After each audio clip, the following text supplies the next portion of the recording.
তৃণমূল জমানা শেষ, রাজ্যে শুরু হয়েছে বিজেপি যুগ। এই প্রেক্ষাপটে বদলাচ্ছে অনেক কিছুই। যেমন তৃণমূলের ফ্ল্যাগশিপ প্রকল্প লক্ষ্মীর ভান্ডার এখন বিজেপি সরকারের হাত ধরে অন্নপূর্ণা ভান্ডার। নাম বদলাচ্ছে টাকার অঙ্ক। তৃণমূল আমলে ছিল ১৫০০ টাকা, বিজেপি আমলে ৩০০০ টাকা। অন্নপূর্ণা ভান্ডারের জন্য আবেদন সরাসরি অনলাইনেই করা যাবে বলে জানিয়েছেন নারী ও শিশু কল্যাণ মন্ত্রী অগ্নিমিত্রা পাল।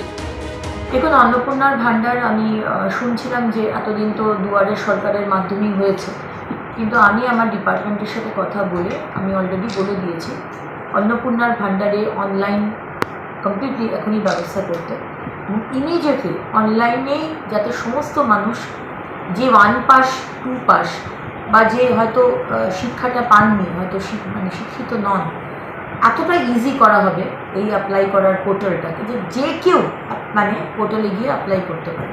সুতরাং অনলাইনে অন্নপূর্ণার ভান্ডার আমার প্রত্যেকটি বাংলার মা বোনেরা যাতে অ্যাপ্লাই করতে পারে, আমরা কিন্তু সেই ব্যবস্থা করছি ইমিডিয়েটলি।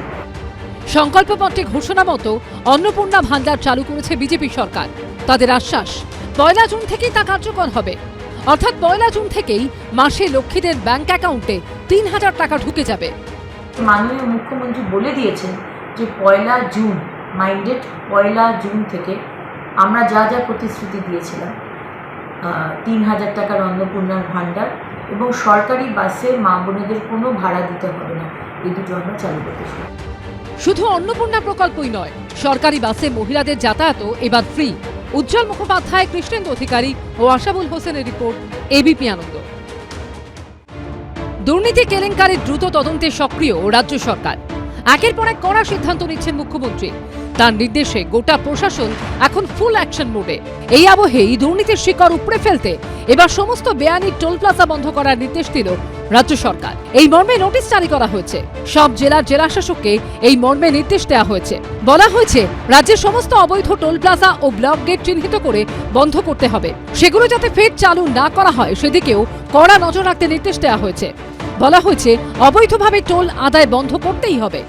এই সরকার অনেক প্রত্যাশা জাগিয়ে এসেছেন এবং করাপশনের ক্ষেত্রে জিরো টলারেন্সের নীতি বারে বারে নির্বাচন চলাকালীন আমাদের পক্ষ থেকে বলা হয়েছে। সরকার পাল্টাতে বহু জায়গায় ভোল পাল্টে গেছে।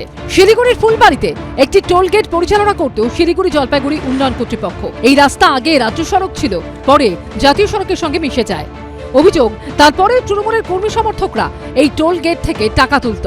ভোটের ফল ঘোষণার পরে ৪ তারিখ বিজেপি কর্মীরা এই টোল গেট বন্ধ করে দেয়। যখন বন্ধ হয়ে গেছে ভালো হয়েছে ড্রাইভারদের জন্য। এদিকে লোকটাও দাদাগিরি করতো, ড্রাইভারদেরকে মারতো। আচ্ছা, তো টোল বন্ধ হতে খুশি? একদম খুশি। এখন রাস্তাতে পুলিশও কম করে না। আগে টোলে আমাদের ৪০০ টাকা লাগতো, সরকারি রেট তো ১০০ টাকা। ৪০০ টাকায় নিত। আগে যখন চলতাম তখন তো কম ছিল, কিন্তু তারপরে আমি যতদিন এখন চলছি ৪০০ টাকাই নেয়। পশ্চিম বর্ধমানের পাণ্ডবেশ্বরের ফরিদপুরেও ২টি টোল প্লাজা বন্ধ হয়ে গেছে। টেন্ডার শেষের পরে নতুন টেন্ডার না হয় টোল প্লাজা বন্ধ করে দেওয়া হয়েছে বলে দাবি প্রশাসনের। পশ্চিমবঙ্গে মসনদে বসার সাথে সাথেই যেভাবে পশ্চিমবঙ্গে সমস্ত জায়গায় তৃণমূলের নেতা দাদাদের দ্বারা যে টোল ট্যাক্স তোলা হতো, উনি আজ সরকারিভাবে বিজ্ঞপ্তি জারি করেছেন যে কোনো বেআইনি টোল ট্যাক্স চলবে না। আমরা দেখেছি এই পাণ্ডবেশ্বর বিধানসভাতেই ধোয়াবনি থেকে শুরু করে হেতেডোবা, ঝাঁঝরা এবং সারা বাংলায় সমস্ত জায়গায় এই তৃণমূলী নেতা দাদারা যে মানুষের কাছে বেআইনিভাবে টোল ট্যাক্স তুলত, সেটা বন্ধ করে দেওয়া হয়েছে। সরকারি যেটা সিদ্ধান্ত, রাজ্য সরকার যেটা সিদ্ধান্ত নিয়েছে, যেগুলো বৈধ টোল আছে, যেগুলো সরকারিভাবে টেন্ডার করে বৈধ টোল আছে, সেগুলো চলবে। যেগুলো অবৈধ, সেখানে কোনোভাবেই রাজ্য সরকার যে সিদ্ধান্ত নিয়েছে আমরাও সেই সিদ্ধান্তে অনড় থাকব। ফরিদপুরের বিডিও জানিয়েছেন, যে টোল প্লাজা টেন্ডার শেষ হয়ে গেছে সেগুলো বন্ধের নির্দেশ দেওয়া হয়েছে। টেন্ডার প্রক্রিয়া হতে সময় লাগে। আইনিভাবে কাউকে এইটুকু সময়ের জন্য দায়িত্ব দেওয়া যায় কিনা ভেবে দেখা হচ্ছে। বীরভূম জেলা জুড়ে ১৯টি পঞ্চায়েত সমিতির টোল, ৬টি পুরসভার টোল এবং বীরভূম জেলা পরিষদের টোল রয়েছে। এছাড়াও একাধিক অবৈধ টোল মিলিয়ে মোট ৪০টি টোল রয়েছে। ভোটের ফল বেরোতেই একাধিক টোল প্লাজায় ভাঙচুর করে আগুন লাগিয়ে দেওয়া হয় বলে অভিযোগ।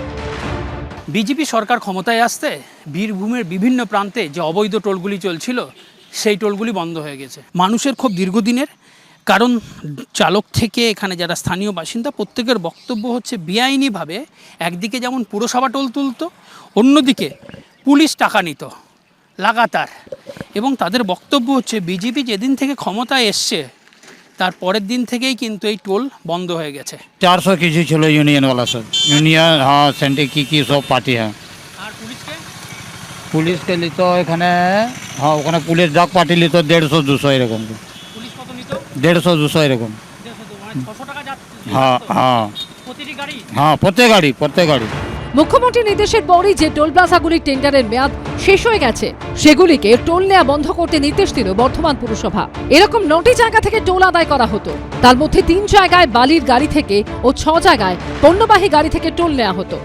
মুখ্যমন্ত্রীর তরফে একটা নির্দেশিকা প্রকাশিত হয়, সেখানে সর্বত্র সব ধরনের টোল আদায় বন্ধ করতে বলা হয়েছে। অ্যাকর্ডিংলি আজকে সকালবেলায় আমরা বর্ধমান পৌরসভার বালিঘাটে 3টে টোল ছিল এবং রাস্তায় 6টা টোল ছিল। এই 9টা টোল বন্ধ করে আজকে আমরা নির্দেশ জারি করেছি। সব মিলিয়ে মুখ্যমন্ত্রীর নির্দেশের পরই দিকে দিকে অবৈধ টোল বন্ধের তৎপরতা শুরু হয়েছে। পার্থপ্রতিম ঘোষ, সনদ ঝা ও কমল কৃষ্ণদের রিপোর্ট, এবিপি আনন্দ। এবিপি আনন্দ, এগিয়ে থাকে, এগিয়ে রাখে।